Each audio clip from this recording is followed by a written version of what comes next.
Salam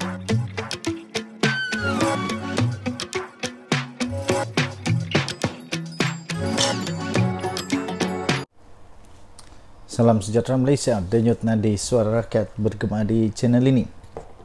Ramai yang bertanya-tanya kepada saya, apa seterusnya yang telah terjadi kepada kes-kes yang melibatkan orang-orang besar di dalam Bersatu yang berkaitan dengan banyak dana ketika Perikatan Nasional Memerintah Negara Malaysia. Dan akhirnya hari ini Adam Radlan memfailkan representasi tuduhan rasuah dan ubah wang haram. Peguam Rajan Navaratnam memaklumkan hakim bagi Mahkamah Session representasi itu diserahkan kepada pejabat peguam negara pada 4 Julai yang lepas. Timbalan Ketua Bahagian Bersatu, Timbalan Ketua Bahagian Bersatu untuk Segambut, iaitu Adam Radlan Adam Muhammad, telah mengemukakan satu representasi kepada Jabatan Peguam Negara berhubung dengan 12 pertuduhan rasuah dan pengubahan wang haram yang berkaitan dengan projek Jana Wibawa yang dihadapinya. Peguam iaitu Rajan Navaratnam yang mewakili Adam Radlan 43 tahun memaklumkan kepada Hakim Mahkamah Session iaitu Suzana Hussein bahawa representasi itu diserahkan kepada pejabat peguam negara pada 4 Julai yang lepas. Tuan-tuan dan puan-puan yang dihormati sekalian, memang agak mengejutkan bila Ketua Bahagian Bersatu Segambut ini nampaknya telah pun dikenakan hukuman, dikenakan pertuduhan berhubung dengan 12 pertuduhan rasuah dan pengubahan wang haram berkaitan dengan projek Jana Wibawa. Ini pada ketika siapa memerintah, ketika Muhyiddin Yassin jadi pemerintah. Tetapi walaupun begitu, ingat di Malaysia kita ada undang-undang. Seseorang belum lagi bersalah sehingga mahkamah mengatakan, undang-undang mengatakan dia bersalah. Jadi untuk kes ini dia belum bersalah, tetapi disahkan dia ada 12 pertuduhan rasuah dan pengubahan wang haram. Hebat betul pada ketika Muhyiddin jadi Perdana Menteri. Macam kita pernah ingat dulu, ada seorang juga yang macam begini juga. Pihak pendakwaan memerlukan masa sebulan untuk meneliti dan mengkaji representasi yang dikemukakan oleh anak guam kami. Oleh itu kami mohon penangguhan perbicaraan kes yang ditetapkan pada bulan ini, kata peguam itu. Beliau berkata demikian selepas saksi pendakwaan yang pertama selesai memberikan keterangan perbicaraan untuk kes Adam Radlan yang berdepan 5 pertuduhan rasuah dan 7 pertuduhan pengubahan wang haram. 5 rasuah dan 7 pertuduhan pengubahan wang haram. Timbalan Pendakwa Raya Farah Yasmin Saleh mengesahkan telah menerima representasi yang telah dihantar pihak pembelaan pada 5 Julai dan memerlukan masa sebulan untuk meneliti serta mengkaji representasi selain tidak membantah penangguhan perbicaraan kes. Suzana menetapkan pada 6 Ogos ini untuk keputusan representasi. Okey, tuan-tuan dan puan yang dihormati sekalian, apa yang bakal terjadi sekiranya beliau, orang besar Bersatu ini didapati bersalah? Pertama, dia boleh dikenakan dihukum di bawah Seksyen 24/1 Akta yang sama, iaitu Seksyen semua pertuduhan itu mengikut Seksyen 16/A Akta Suruhanjaya Pencegahan Rasuah Malaysia SPRM 2009. Jadi boleh dipenjara maksimum 20 tahun dan denda tidak kurang 5 kali ganda nilai sopan atau RM10,000 Malaysia, mana-mana yang lebih tinggi. Kita tunggu siang keputusannya nanti.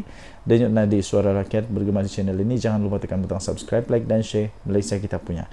Cinta Malaysiaku, kita jaga kita. Bye-bye.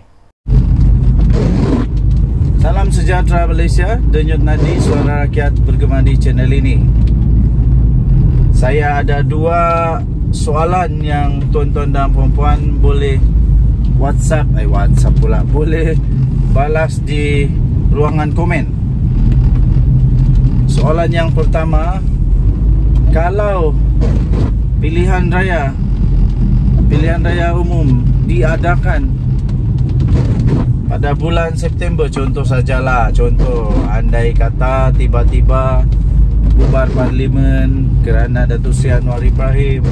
Kononnya saja, walaupun tidak mungkin berlaku, tapi konon sajalah, kita anggap konon sajalah. Kononnya Datuk Seri Anwar Ibrahim tumbang kerana kehilangan majoriti di Dewan Rakyat. Kalau pilihan raya diadakan pada bulan September, katakanlah, pada pendapat anda siapa yang bakal menang dalam pilihan raya itu? Adakah tetap akan menang oleh Pakatan Harapan atau Perikatan Nasional atau Barisan Nasional? Patutkah Barisan Nasional berpisah daripada Pakatan Harapan?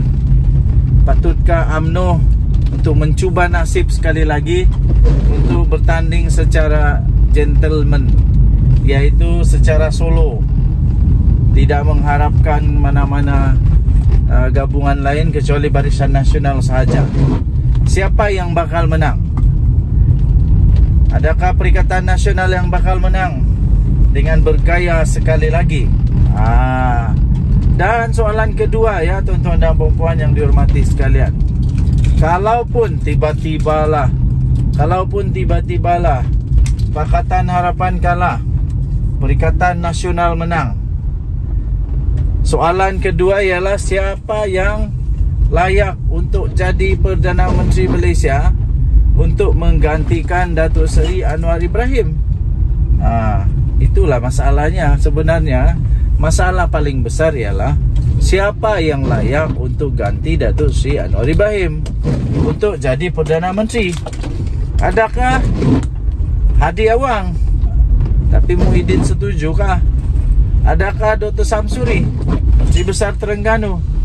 Tapi Hamzah Zainuddin dan Azmin Ali setujukah kalau PAS yang memerintah? Inilah persoalan paling besar. Persoalan paling besar sebenarnya ialah bukan menang kalah, tapi siapa yang boleh jadi Perdana Menteri. Soalan seterusnya ialah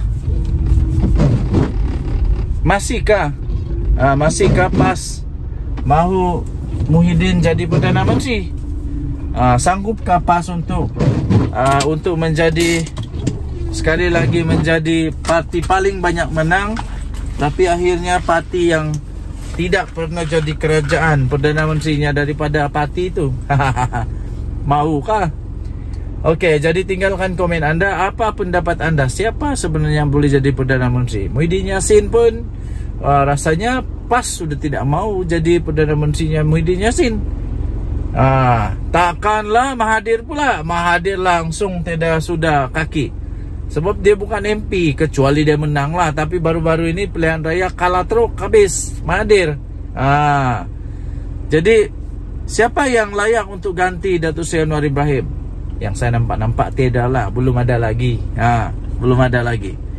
Tinggalkan komen anda. Denyut nadi suara rakyat bergema di channel ini. Jangan lupa tekan butang subscribe, like dan share. Bye bye. Salam sejahtera Malaysia. Denyut nadi suara rakyat bergema di channel ini. Kekalahan di Sungai Bakap menyebabkan banyak orang berpendapat. Salah satunya ada satu artikel yang saya baca, sokongan kepada kerajaan akan boleh akan berlaku terus merundum kerana keputusan-keputusan yang diambil oleh kerajaan yang tak populis. Yang tak populis ini maksudnya ialah seperti menaikkan mewujudkan dasar minyak bersubsidi untuk diesel yang baru diumumkan. Lepas itu tentang cukai dan sebagainya. Itu yang tidak populis.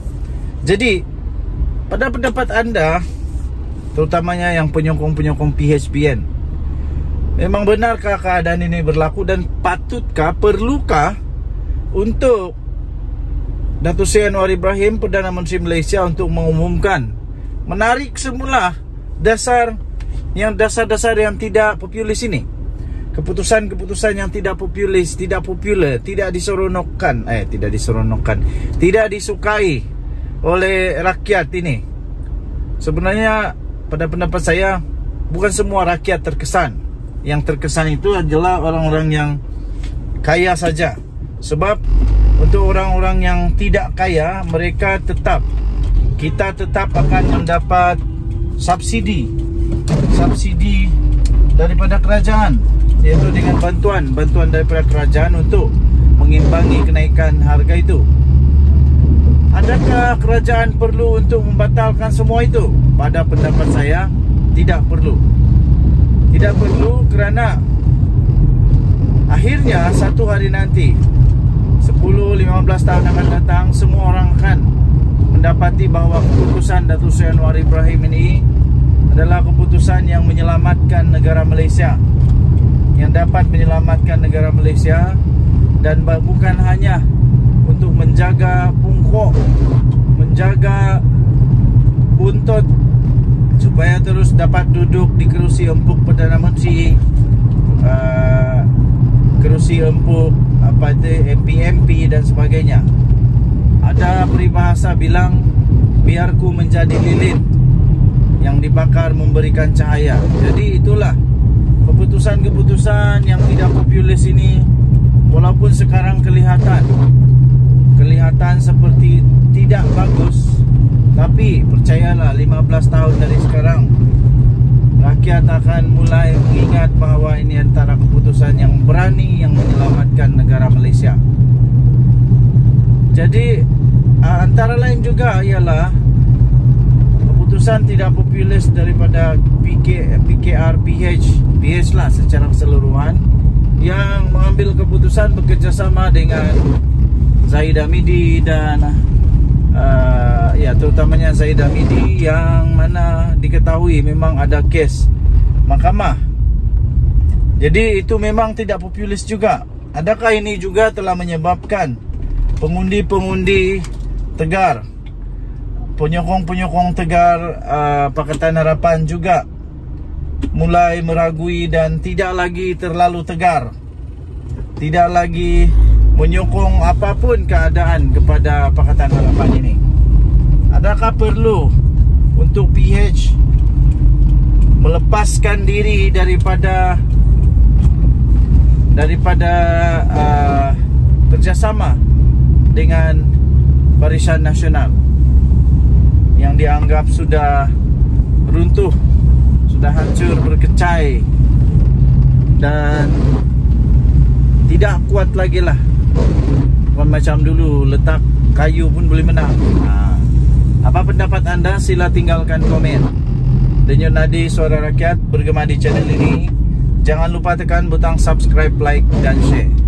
Malaysia kita punya, cintai Malaysia aku, kita jaga kita jumpa lagi. Bye. Salam sejahtera Malaysia. Denyut Nadi Suara Rakyat bergema di channel ini. Selepas PRK Sungai Bakap, adakah UMNO benar-benar akan keluar daripada Pakatan Harapan Barisan Nasional Kerajaan Madani ini? Adakah memang benar berita kabar angin, cerita Mat Jenin, cerita Tok Kadok dan juga ramalan Nenek Kebayan mengatakan bahawa Barisan Nasional bersama dengan puluhan MP-nya akan keluar daripada Pakatan Harapan Barisan Nasional ini kerana hasil daripada kekecewaan, kerana kalahnya Barisan Nasional, kalahnya Pakatan Harapan, kalahnya Kerajaan Madani di Sungai Bakap. Sebelum ini ada video yang saya buat. Adakah memang benar itu akan jadi kenyataan pada ketika ini? Adakah memang benar bahawa semua MP dalam UMNO akan keluar daripada Kerajaan Madani kerana kekecewaan ini? Adakah mereka tiba-tiba sedar bahawa mereka sepatutnya berada di tempat yang lain, bukan di Kerajaan Madani, kerana mereka tidak membawa sebarang impak, mereka tidak membawa sebarang kelebihan, mereka tidak pun membawa sebarang kebaikan yang boleh membawa kemenangan kepada Kerajaan Madani Pakatan Harapan ini. Adakah Zahid Hamidi benar-benar akan bersama dengan Tok Guru Tok Mat Hassan untuk membawa UMNO keluar daripada kerajaan Madani. Benarkah ini bakal berlaku? Okey, baik. Jawapan saya ialah tidak mungkin berlaku buat masa ini. Kerana kekalahan ini bukan disebabkan juga oleh UMNO. Tidak ada disebabkan oleh UMNO, walaupun kemungkinan besar pengundi-pengundi tradisi UMNO, pengundi-pengundi tradisi UMNO yang dulu tidak mengundi Pakatan Harapan, tetapi sama ada mereka tidak keluar mengundi ataupun mengundi Perikatan Nasional seperti yang berlaku pada PRU yang lalu. Seterusnya ialah kekalahan ini haruslah dikongsi bersama. Maksudnya tidaklah boleh dikatakan ini adalah punca utama adalah kerana ada UMNO di dalam kerajaan. Ada UMNO dalam kerajaan. Jadi tidak bolehlah kita kata kerana itu UMNO perlu mengambil tanggungjawab, mengambil kebertanggungjawaban dengan kekalahan dan letak jawatan keluar daripada kerajaan ini. Tidak.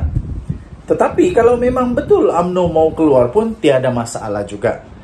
Buktinya ialah sama ada UMNO ada atau tiada dalam kerajaan, kalau kalah tetap kalah juga, kalau menang tetap menang juga, ya. Jadi itu tidak membawa terlalu besar dia punya impact kalau UMNO keluar pun daripada kerajaan Madani ini.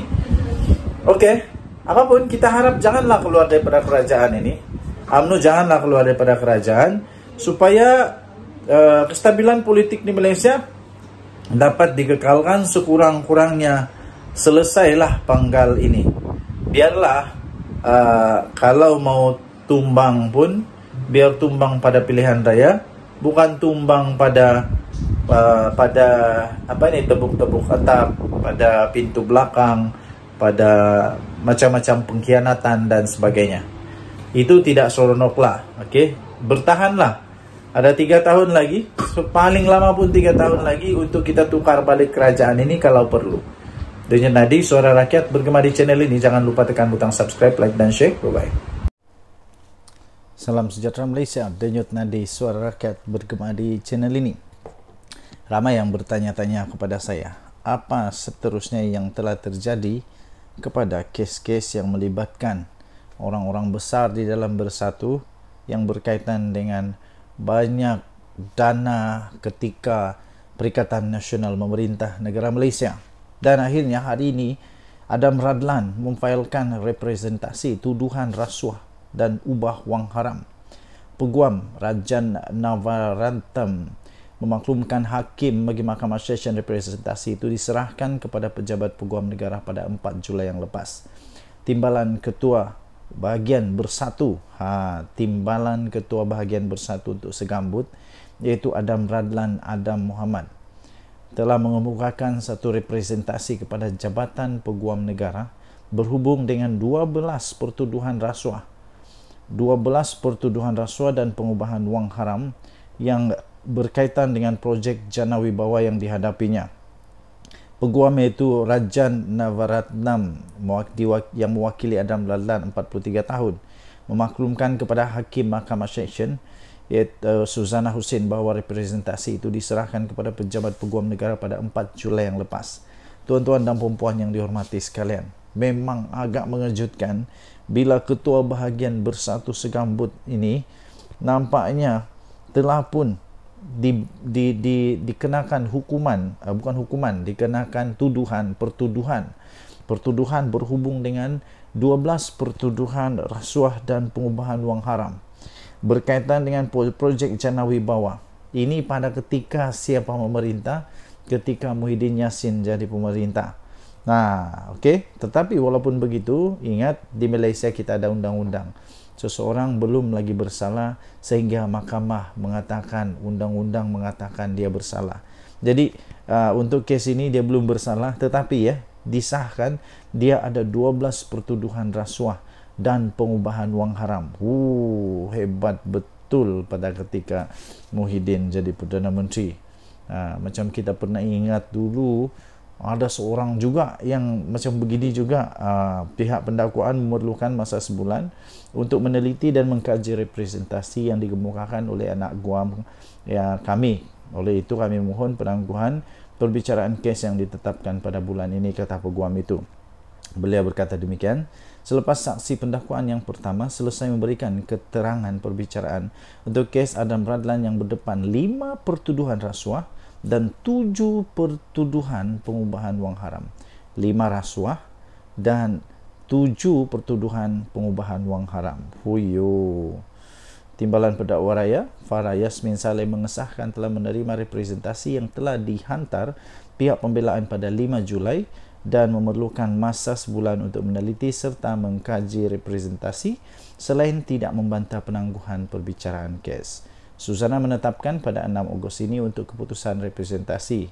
Okey, tuan-tuan dan puan yang dihormati sekalian, apa yang bakal terjadi sekiranya beliau, orang besar bersatu ini didapati bersalah? Pertama, dia boleh dikenakan dihukum di bawah Seksyen 24/1 Akta yang sama, iaitu Seksyen semua pertuduhan itu mengikut Seksyen 16/A Akta Suruhanjaya Pencegahan Rasuah Malaysia SPRM 2009. Jadi boleh dipenjara maksimum 20 tahun dan denda tidak kurang 5 kali ganda nilai sopan atau RM10,000 Malaysia, mana-mana yang lebih tinggi. Kita tunggu siang keputusannya nanti. Denyut nadi Suara Rakyat bergema di channel ini. Jangan lupa tekan butang subscribe, like dan share. Malaysia kita punya. Cinta Malaysiaku, kita jaga kita. Bye-bye.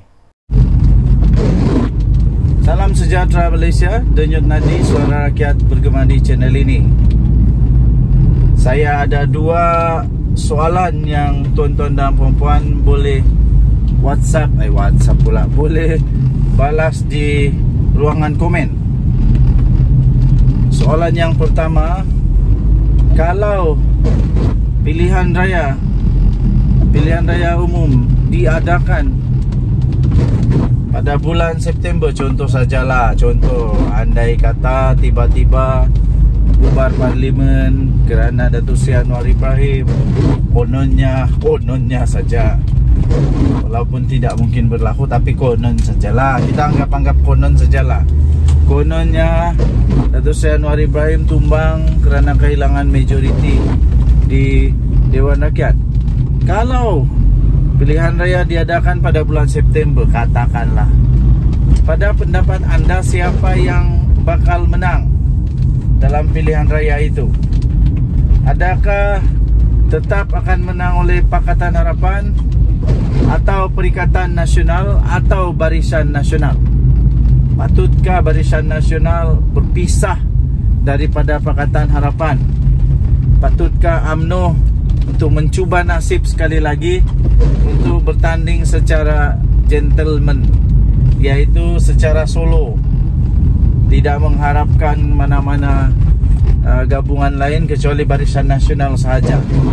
Siapa yang bakal menang? Adakah Perikatan Nasional yang bakal menang dengan bergaya sekali lagi?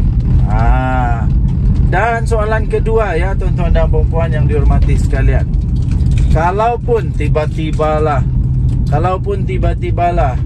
Pakatan Harapan kalah, Perikatan Nasional menang, soalan kedua ialah siapa yang layak untuk jadi Perdana Menteri Malaysia untuk menggantikan Datuk Seri Anwar Ibrahim?